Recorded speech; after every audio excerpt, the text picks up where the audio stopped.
Queridos amigos, amigues, amigas, bienvenidos a este episodio infinito de Knockout, porque vamos a hablar del cerebro humano. Y por eso tenemos con nosotros a la doctora Ivonne Flores, psicóloga. Ella se desempeña en el Hospital Nacional de Psiquiatría. Muy bienvenida. Muchas gracias. Muchísimas gracias a usted por dejar los laboratorios, las consultas y venir y saltar aquí a este ring. Qué miedo. Bueno, es de temor, la verdad, porque enfrente de usted tiene al doctor Luis Alberto Pineda. No hay nada que temer. Que es, bueno, tiene una formación en computación, pero se ha dedicado y es uno de los mayores especialistas en inteligencia artificial. Pues muchas gracias. Muy bienvenido. Ya vemos entonces a Susana Molina Medina atando los guantes del doctor Pineda, preparada con vaselina para los golpes. Agüita también. Y agua también para refrescar en su momento. Y en la esquina opuesta a la actriz Blanca Salces, respaldando con mucha fuerza a la doctora Ivonne Flores. Si están listos, entonces empezamos con el primer round. Suena la campana. ¿Cuánto pesa el cerebro humano? Ay, el mío pesa demasiado. Según si piensas mucho, si piensas poquito. Pesa muchísimo. ¿Por qué? Pues imagínate toda la carga de toda la memoria a lo largo de toda la vida y la experiencia no es ligera. O sea, ¿el cerebro descansa la memoria de toda una vida? Yo creo que sí, de una manera fundamental. O sea, el cerebro incorpora la experiencia y contiene a la memoria. Bueno, yo conozco unos que no han de pesar nada. Pues sí, andan ligeros por la vida. Pero igual pesa 1,5 kilos. No importa. Puede variar. Es solamente un aproximado, pero pesa cerca de 1,5 kilos. Aunque si hablamos de otro tipo de peso, como acerca de la importancia, ahí también podemos encontrar una gran variación sobre eso. Pero digamos, en el Hospital Nacional de Psiquiatría, ahí mucho tiene que ver con el cerebro, por decirlo así. Sí. El trastorno mental es una condición de salud, como cualquier otra condición, ¿no? Solamente que el trabajo que se hace ahí tiene mucho que ver con la conducta, las emociones, el afecto y cómo de repente estas manifestaciones que nosotros podemos observar del afecto y de la conducta están afectadas porque hay algo en este 1,5 kilos que no está funcionando muy bien. Entonces ese es nuestro trabajo de todos los días. Doctora, y en su práctica, ¿usted puede decir cuáles son los principales trastornos hoy día? Bueno, nosotros podríamos tener una Biblia de eso, ¿no? Que son los manuales diagnósticos, pero específicamente en este hospital quizás lo que se atiende más tiene que ver con prevalencia, que es de depresión, ansiedad, pero también el hospital tiene esta particularidad de que se dedica a trastorno mental grave. Entonces se atiende, por ejemplo, esquizofrenia, trastorno obsesivo-compulsivo, trastorno bipolar, algunas otras condiciones como depresiones resistentes a tratamiento, trastornos de personalidad. ¿Qué es su especialidad? Yo vivo en la raya siempre, ¿no? de mi práctica, porque yo inicialmente empecé en el Hospital Nacional de Neurología, que hablábamos hace un momento, y empecé estudiando movimiento complejo en pacientes que tenían una lesión en algún hemisferio. Y después la vida me llevó hacia el estudio de la depresión con alcoholismo. Y ahora me dedico a estudiar y trabajar con pacientes con esquizofrenia. ¡Yujú! Uy, soy tu sujeto de estudio. Acá estamos despachando. Doctora, pero usted mencionó una palabra pues muy interesante, que es la mente, trastorno mental. No dijo neurológico, sino dijo mental. Porque yo creo que aquí hay un paso interesante, ¿no? Estamos dando como históricamente un paso interesante en nuestra concepción de la inteligencia. Bueno, o sea, la inteligencia artificial, o sea, el programa fundacional que propuso Turing justamente es modelar los procesos de la mente con computadoras digitales del tipo ordinario que todos conocemos. Computadoras esquizofrénicas. ¿Depresivas? Es difícil, pero puede ser. Inteligencia artificial. Un Switch Sí, que se cree Xbox. El enfoque de la inteligencia artificial más bien es moderar las competencias que se tienen y, de hecho, no tanto las pues, limitaciones, las enfermedades, pero es una metáfora, es un modelo de comprensión, pero fundamentalmente orientado a los contenidos de la mente. Entonces, por ejemplo, en la inteligencia artificial se modela el pensamiento, se modela la memoria, se modela la percepción y se modela la acción, que de alguna manera son las funciones que realiza el cerebro, aunque llevados a cabo por una computadora, sí módulo pues las limitaciones de que una computadora es una máquina. Y una máquina pues es un soporte de las labores inteligentes. De hecho, las computadoras, hay esa creencia de que las computadoras son inteligentes, son conscientes, tienen sentimientos y emociones, y realmente no lo tienen. Lo que articulan es la posibilidad de que los procesos que ellos realizan mecánicamente, nosotros como seres humanos los interpretamos y somos conscientes y tenemos sentimientos y todo. Y luego muchas veces hay gente que le gusta atribuir a las máquinas esas propiedades para reflejarse en ellas como los niños cuando juegan con los juguetes, básicamente. Básicamente es una atribución. La inteligencia y la conciencia de las máquinas es una atribución que hacemos los seres humanos a las máquinas. Es una decisión muy probablemente inconsciente que decidimos, así como el niño o la niña deciden que la muñeca es consciente y tiene sentimientos, así nosotros decidimos que la computadora es consciente y tiene sentimientos, y así como la niña modifica su conducta para jugar cuando le ha hecho la atribución a la muñeca, nosotros modificamos nuestra conducta cuando le hemos hecho la atribución a las computadoras de ser conscientes y ser inteligentes. Suena la campana del primer round. Ajá. Debemos de interrumpir aquí esta reflexión y esta conversación. Y, bueno, quiero decir, volviendo a la pregunta original, que ya quedó muy atrás de lo que hemos hablado, pero la respuesta correcta es exactamente 1,5 kilos. Hay una variación muy grande, como todos los cuerpos que Muy tenemos. parecidos, somos pero muy diferentes. muy diferentes. Entonces, digamos, entre 1 kilo y 1,8 kilos puede ser una... Creo que es un poquito más de 1 kilo, sí. Sí, no va tan... Nunca llega a ser 1 kilo. Y la media es más o menos 1,5 kilos. Sí, como 1,5 kilos. Tenía una maestra que se llama Feggy Ostrowski, que nos decía, tomen en cuenta la maravilla que hace ese 1,5 kilos de su cuerpo, ¿no? La maravilla de ese 1,5 kilos. Ajá. Doctor Pineda, pues le tenemos que dar este round con muchísimo gusto a la doctora Flores. Muchísimas gracias. Gracias. Este es el primer round del episodio dedicado al cerebro humano y volvemos en unos instantes a nuestro segundo round.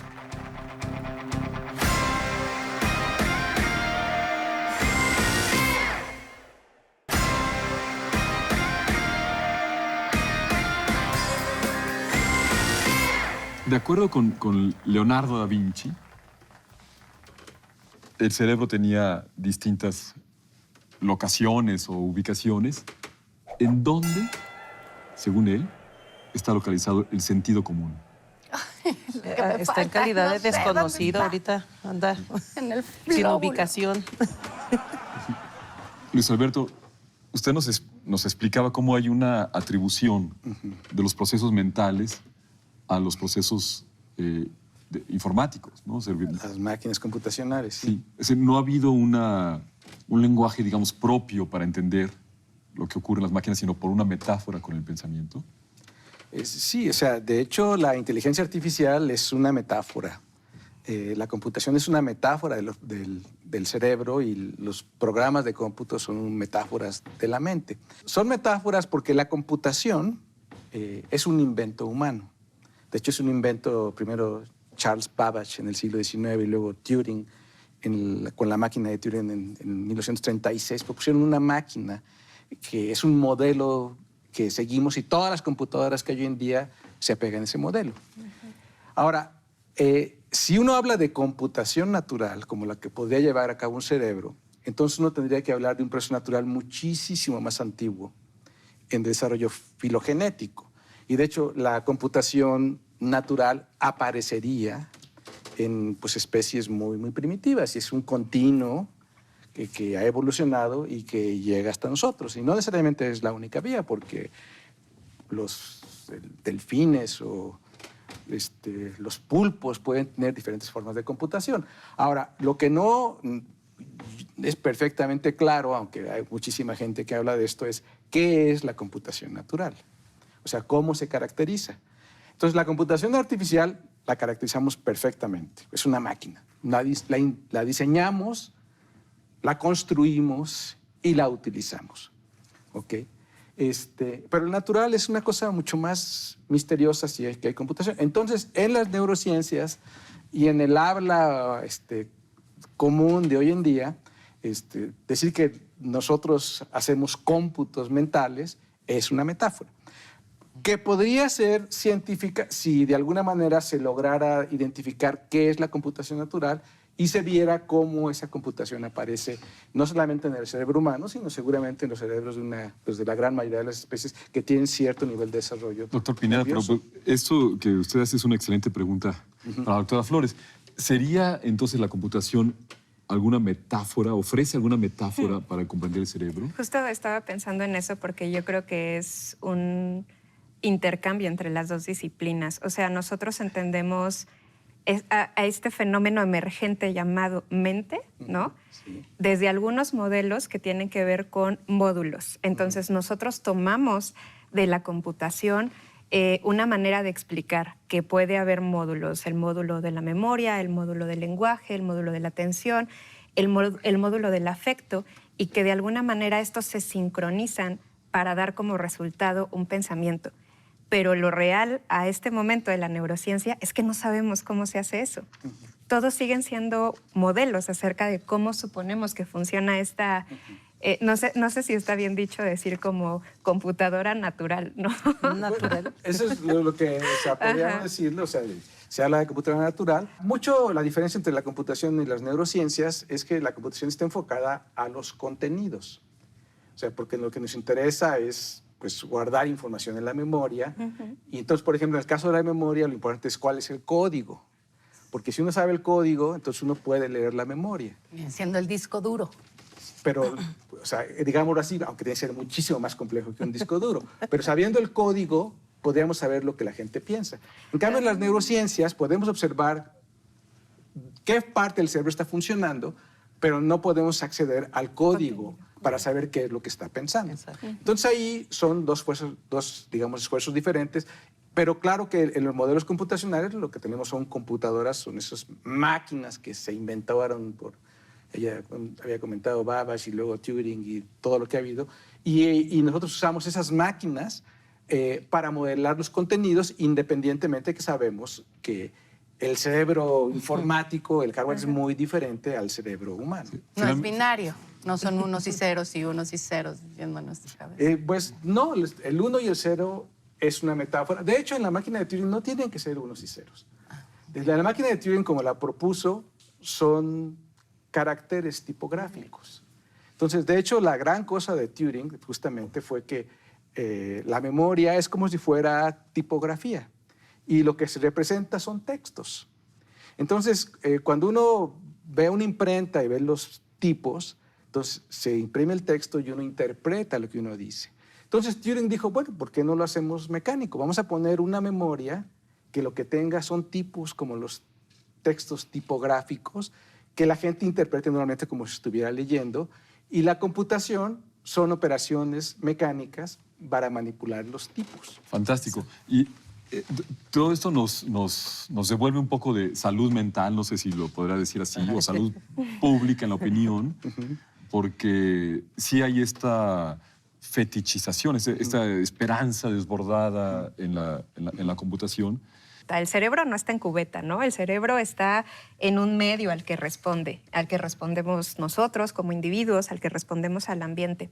Pero quizás yo pensaría que la salud mental es cómo los individuos acceden a un estado más equilibrado, en donde pueden contender con las cosas que salen bien, ¿no? Y poder contactarse con eso, y cómo podemos hacer cuando las cosas no salen tan bien y tener las habilidades para poder sobreponernos a ciertas cosas. Cualquier situación de salud pues es más bien un estado de equilibrio, ¿no? Y el cerebro, curiosamente, tiene estos mecanismos que intentan acercarnos constantemente hacia la homeostasis. Cuando el doctor estaba hablando de esto, yo pienso que el único código realmente, creo, en la neurociencia que se ha podido ir descifrando así por niveles es el engrama, ¿no? Que tiene que ver con la memoria. Entonces están los niveles más moleculares de la memoria descritos por Kandel, y luego nos vamos hacia arriba, hacia los sistemas, y luego al tipo de información que se puede almacenar, verbal, visual, táctil, los sonidos, ¿no? Nosotros recordamos canciones y no lo recordamos necesariamente a través de un texto. Tenemos la sensación, ¿no? Y eso lo integramos en un contexto. Y el único código que así ha sido como el más pulido es el de la memoria. La verdad es que todo lo demás no estamos muy seguros de cómo funciona. Pero dicen que el lóbulo frontal es el que te hace decir, el que te quita los filtros, ¿no? Antes había una visión muy localizacionista de las funciones, pero en realidad yo les podría decir que si bien hay cierta especialización, está todo conectado, ¿no? O sea, si a mí me dan una lesión muy puntual en, no sé, la corteza retroesplenial izquierda, pierdo la noción de la familiaridad y entonces yo ya no lo reconozco a ustedes como alguien que he visto antes. Y con esa imagen de la interconexión adentro del cerebro, ¿no? Nos vamos de este round que es tan rápido, tan veloz. Nos gustaría profundizar más. Y, doctora, bueno, puso la palabra código, que despertó ya un puente entre las dos disciplinas aquí representadas. Eso se lleva el round por parte de Luis Alberto. Y al mismo tiempo, como han hablado ustedes, nos conecta con nuestra pregunta inicial, porque para Galeno el cerebro estaba representado en 3 cámaras, ¿no? La frontal, la del medio y la posterior. Pero Da Vinci estuvo observando al cerebro y entonces él lo entendió en 4 lugares. 4 suertes de cámara. 2 laterales, que son las impresivas, según él, que son las que reciben las impresiones. Yo no sé si el doctor Pineda diría información. La parte posterior sería la parte de la memoria para Da Vinci. Y en la parte frontal sería el sentido común, que esa era nuestra pregunta. ¿Dónde está localizado para Da Vinci el sentido común? En la parte frontal del cerebro. Es una representación de 1487. Así termina nuestro segundo round. No se vayan, tenemos todavía un tercer round acerca del cerebro humano en Knockout.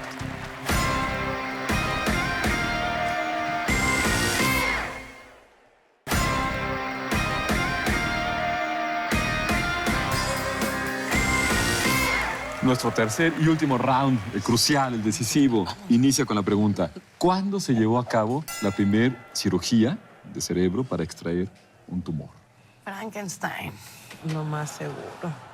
Yo creo que sería una analogía lejana, pero en general en la computación es muy modular. Entonces, normalmente pues tenemos la unidad central de proceso, tenemos las unidades de registros, las memorias, tenemos la unidad de entrada, la unidad de salida, que corresponden con pues, el control ejecutivo, la memoria, la percepción y la acción.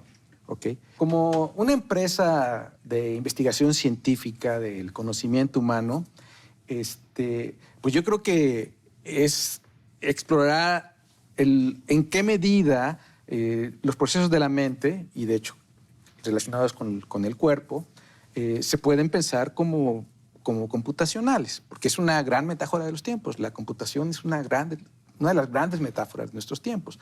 Entonces, ¿qué tanto esa computación modela los procesos de la mente, ¿no?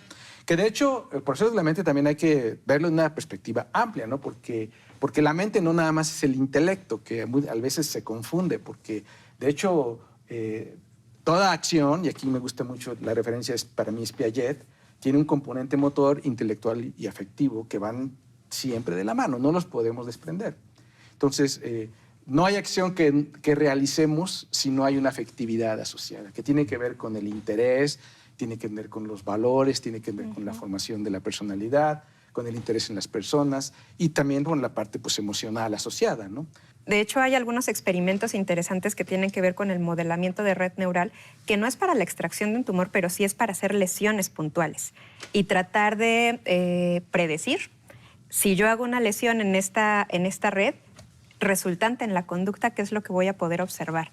Entonces, es un intercambio en realidad constante entre las metáforas que utilizamos para explicar este fenómeno emergente y hay otra parte muy importante que falta aquí que tiene que ver con el contexto, ¿no? De lo que habla Roger Bartra, ¿no? Con el exocerebro, que es nosotros constantemente nos estamos alimentando de estos estímulos que vienen desde fuera y que impactan en la manera en la que nosotros entendemos el mundo, impactan en nuestro afecto, impactan en nuestra conducta y eso pienso que también podría ser difícil de modelar todo, ¿no? Es decir, que la mente no se puede reducir al cerebro. Sí, es un fenómeno que tiene que ver con esto, pero por ejemplo, hay otras propuestas muy recientes que hablan acerca del cuerpo y la mente, ¿no? Que son... Es como Pinky y cerebro, los dos juntos. ¿Cómo cuáles? Se llama cognición encarnada, ¿no? Y es una corriente en filosofía de la ciencia que habla acerca de que el cuerpo tiene memoria por sí mismo, ¿no? Que es Cognición independiente. encarnada. Ajá. Doctora Flores, pues con esta cognición encarnada y este horizonte que nos abre, damos por cerrado este round, sonó la campana y pues lo que vemos son dos sistemas metafóricos, dos sistemas de metáforas, la metáfora de la mente humana, la metáfora de la computación, de la informática, dialogando. Hemos visto cómo una es metáfora de la otra, estudia la otra, le sirve para entenderse a sí misma, ¿no? En los dos sentidos. Y este intercambio en doble sentido, pues no hace sino merecer un luminoso empate para ustedes en este tercer round. Tenemos entonces un round ganado por cada uno de ustedes y uno ganado por ambos. Para volver a nuestra pregunta inicial, la primera operación de cerebro para extraer un tumor se realizó por el doctor Bennett en 1884 en Londres. Y lo que resulta muy interesante es que en México, apenas 7 años después, el doctor Rafael Lavista, realizó en 1891 una extracción también de un tumor, de un neoplasma intracerebral, y lo publicó sus resultados en 1892. Son lapsos de tiempo muy cercanos para la época y para las condiciones. Así terminamos nuestro episodio de Knockout, dedicado al cerebro humano. Los esperamos en nuestro próximo episodio, donde no se trata de perder el conocimiento, sino de ganarlo. Muchísimas gracias.